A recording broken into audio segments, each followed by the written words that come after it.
नमः शिवाय। मित्रों, मैं आचार्य चंद्र प्रकाश परम कल्याण साधन यूट्यूब चैनल में आप सबका स्वागत करता हूं।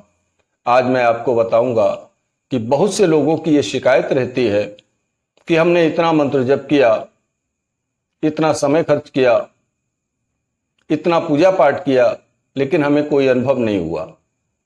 आखिर इन लोगों के साथ ऐसा क्यों हो रहा है?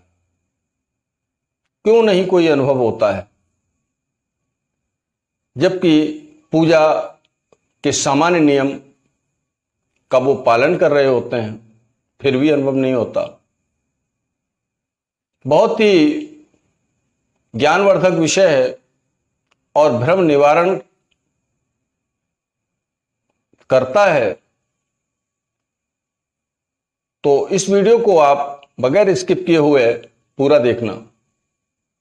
बहुत ही उपयोगी जानकारी आपको मिलेगी जो कि भविष्य में आपके काम आएगी।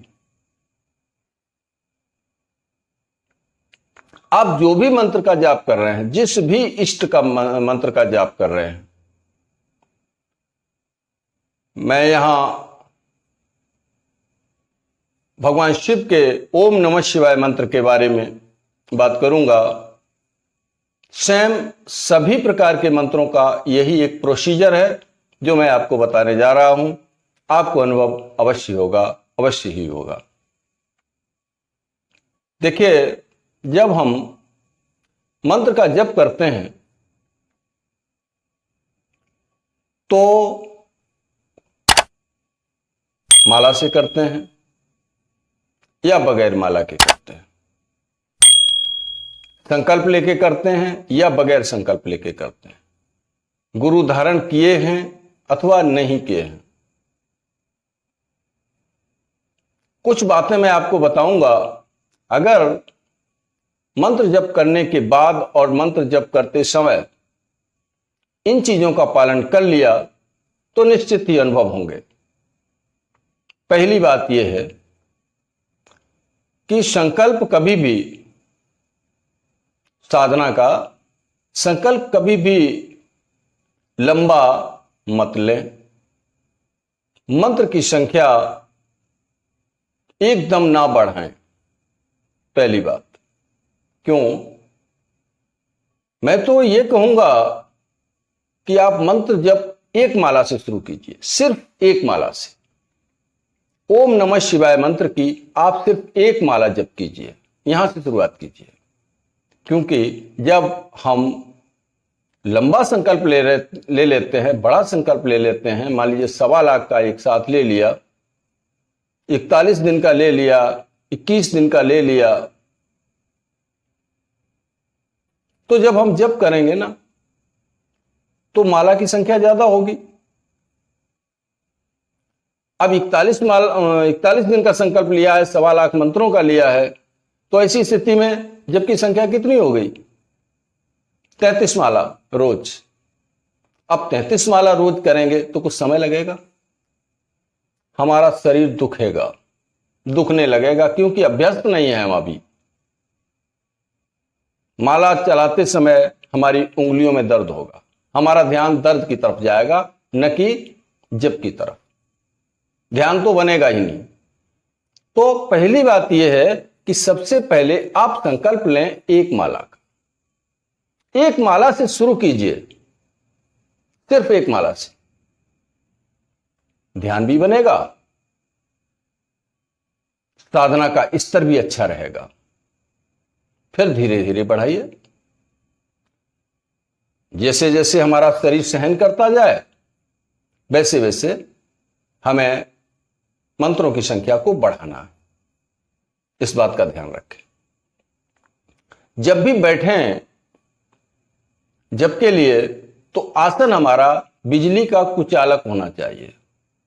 जब हम जप करते हैं तो हमारे शरीर में एनर्जी पैदा होती है, विद्युत पैदा होती है, और वो विद्युत, अगर हमारा आसन बिजली का कुचालक नहीं है तो वो ऊर्जा पृथ्वी में अर्थ कर जाएगी, पृथ्वी में चली जाएगी, और हम किए गए जप के फल से वंचित रह जाएंगे। दूसरी बात, तीसरी बात क्या है, जब हम जप करते हैं, माला के द्वारा जप कर रहे हैं, मान लीजिए कि हम माला के द्वारा जप कर रहे हैं,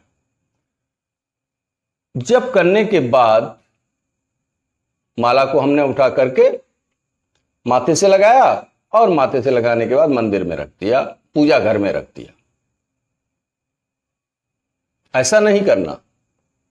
क्या करना है, माला को जप के उपरांत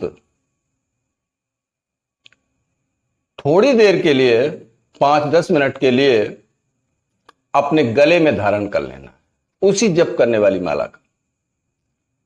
कितनी देर के लिए, 5-10 मिनट के लिए आप उसको धारण कर लीजिए। क्यों, ऐसा क्यों बता रहा हूं मैं, इसलिए बता रहा हूं कि जब हम जप करते हैं तो माला में ऊर्जा पैदा होती है, और वह ऊर्जा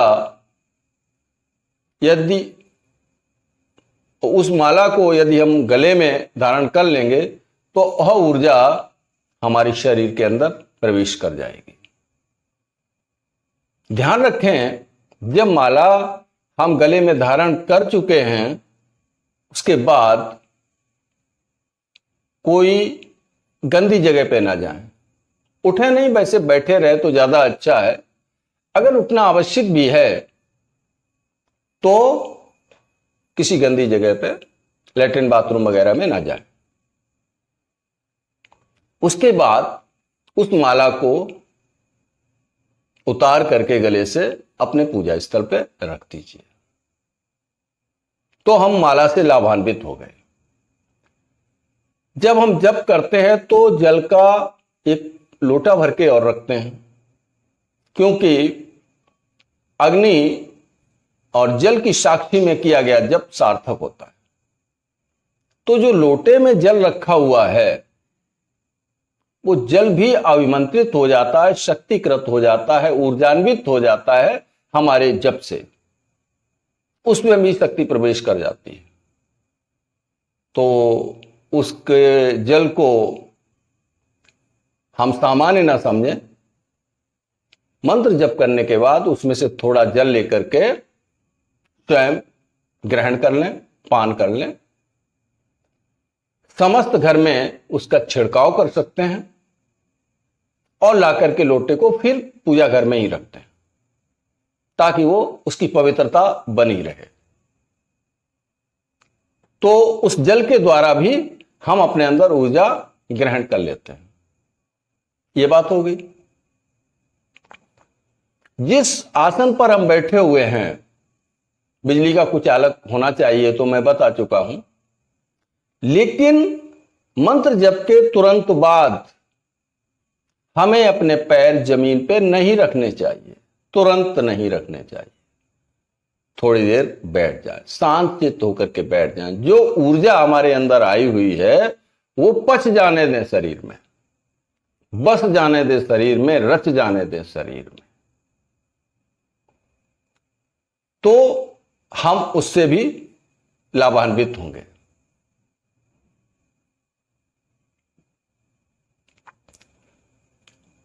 और जब हमारा जप समाप्त हो जाए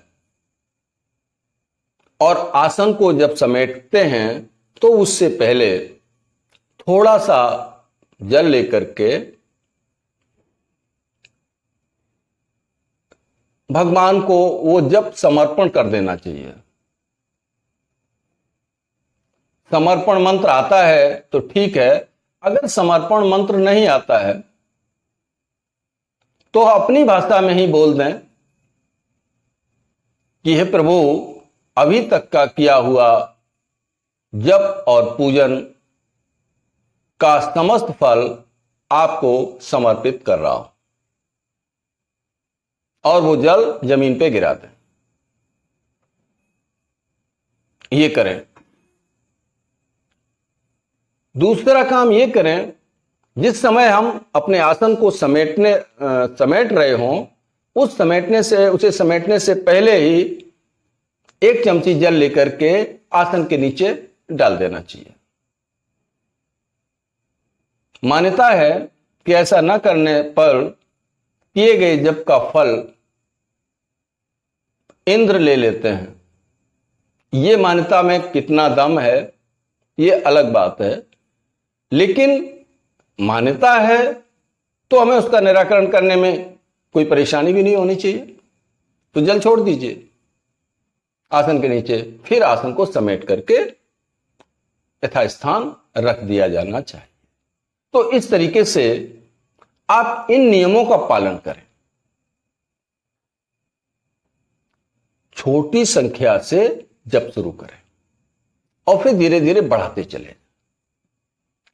जब आपके जप के मंत्र के जप की संख्या यानी माला की संख्या